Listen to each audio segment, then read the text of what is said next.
आपका दस्तक देना लगातार जरूरी है। जैसे एक सवाल सुनिए, जिन्हें योग्यता के दम पर नौकरी मिलनी चाहिए, उन्हें कृपा के नाम पर आखिर कॉन्ट्रैक्ट पर क्यों रख लिया जाता है? इस सवाल के साथ अगली दस्तक हम इसलिए दे रहे हैं क्योंकि जिन्हें तकनीकी शिक्षा में सुधार का जिम्मा दिया गया था, अब आईआईटी, एनआईटी जैसे संस्थानों से पास उन्हीं युवाओं के सामने बेरोजगारी का डर सता रहा है। आज तक संवाददाता मिलन शर्मा की रिपोर्ट देखिए और दस्तक दीजिए।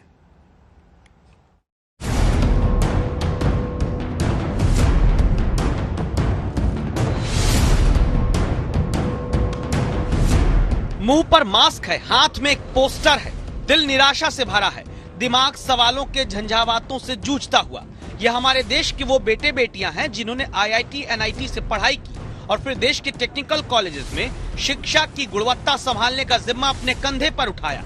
मंगलवार तक जो पिछले 8 दिन से जंतर मंतर पर धरना देकर बेरोजगारी के डर में जी रहे थे, उन्हें बुधवार को भी रोजगार के नाम पर 6 महीने की कृपा वाला कॉन्ट्रैक्ट बढ़ाकर टरका दिया गया।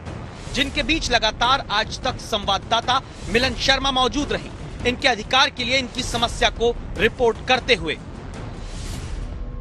देश के श्रम मंत्री ने खुद ही कहा था कि युवा और नौजवानों को नौकरियां इसलिए नहीं मिल रही हैं क्योंकि डिग्री तो होती है उनके पास, लेकिन योग्यता नहीं होती है। अब कहानी सामने आती है ऐसे 1500 नौजवानों की जिनको सरकार ने शिक्षा की गुणवत्ता बढ़ाने का जिम्मा तो दिया है, लेकिन खुद ही उनको सरकार ने बेरोजगारी के अंधकार में ढकेल दिया है। जहां पर योग्यता पर नौकरियां मिलती हैं, तो क्यों सरकार इनको एक कॉन्ट्रैक्ट की कृपा दे रही है? देश में हमने पहले आपको कई बार दिखाया कि इंजीनियरिंग की डिग्री हासिल करने वाले भी चपरासी से लेकर योग्यता से कहीं कम की नौकरी करने को मजबूर होते दिखते हैं। इसकी 2 वजह होती हैं। पहली, नौकरी ना मिलना, और दूसरी, डिग्री के मुताबिक योग्य ना बन पाना। इसीलिए तकनीकी शिक्षा गुणवत्ता सुधार कार्यक्रम के तहत देश के 12 राज्यों के सरकारी इंजीनियरिंग कॉलेज में आईआईटी, एनआईटी पास 1554 लोगों को असिस्टेंट प्रोफेसर बनाया गया, जिनके भरोसे गुणवत्ता बढ़ाने की सोची गई। उनसे वादा क्या किया गया था, ये सुनिए पहले। पीआईपी, उसमें ये बात लिखी गई थी कि शुरुआत के 3 वर्ष इस कार्यक्रम में जो भी एक्सपेंडिचर्स होंगे वो केंद्र सरकार वर्ल्ड बैंक के फंड की हेल्प से उसको इनकर करेगी, उसको सपोर्ट करेगी, और उसके बाद एक ऐसी व्यवस्था डेवलप की जाएगी, रेगुलर इंटरवल पे इन फैकल्टीज का अप्रेजल किया जाएगा, और जो इसमें वेल परफॉर्मिंग फैकल्टीज हैं उसकी मैं लाइन एकदम पढ़ देता हूं आपके लिए। Well performing faculties will be retained post project from exclusively paying them from state funds. 31 मार्च को इन सब का कार्यकाल खत्म हो रहा था। बेरोजगार होने के डर से जंतर मंतर पर धरना देते इन इंजीनियरिंग डिग्रीधारी नौजवानों की समस्या आज तक ने उठाई, तो इन सहायक प्रोफेसरों का काम 6 महीने के लिए और सरकार की तरफ से बढ़ा दिया गया। लेकिन सवाल सीधा सा ये कि जिन्हें योग्यता के आधार पर पक्की नौकरी देश हित में मिलनी चाहिए, उनसे लटका लटका कर क्यों काम कराया जा रहा है? अभी हम 6 महीने के लिए जा रहे हैं, आप बताइए हमारे दिमाग में क्या रहेगा कि 6 महीने बाद हमारी फिर से स्थिति होने वाली है।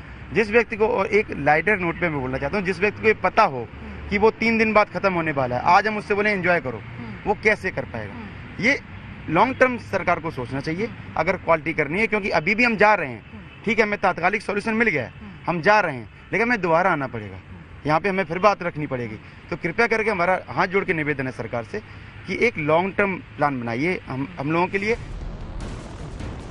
आप खुद एक बार सोचिए, जिन कॉलेज में दाखिले के लिए देश में लाखों छात्र हर साल किस्मत घिसते हैं, उन्हीं आईआईटी, एनआईटी से पास होने के बाद भी क्या पक्की नौकरी की गारंटी सरकारें नहीं दे सकती हैं?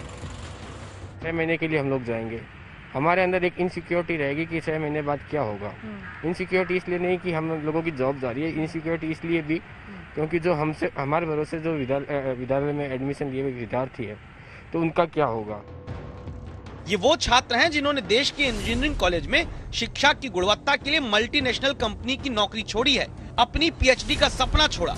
अब उन्हीं को अगले 6 महीने की अनुकंपा के भरोसे छोड़ देना क्या सही है? 3 महत्वपूर्ण साल दिए अपने कैरियर के, तो हमारे भविष्य को इस तरीके से खिलवाड़ न किया जाए।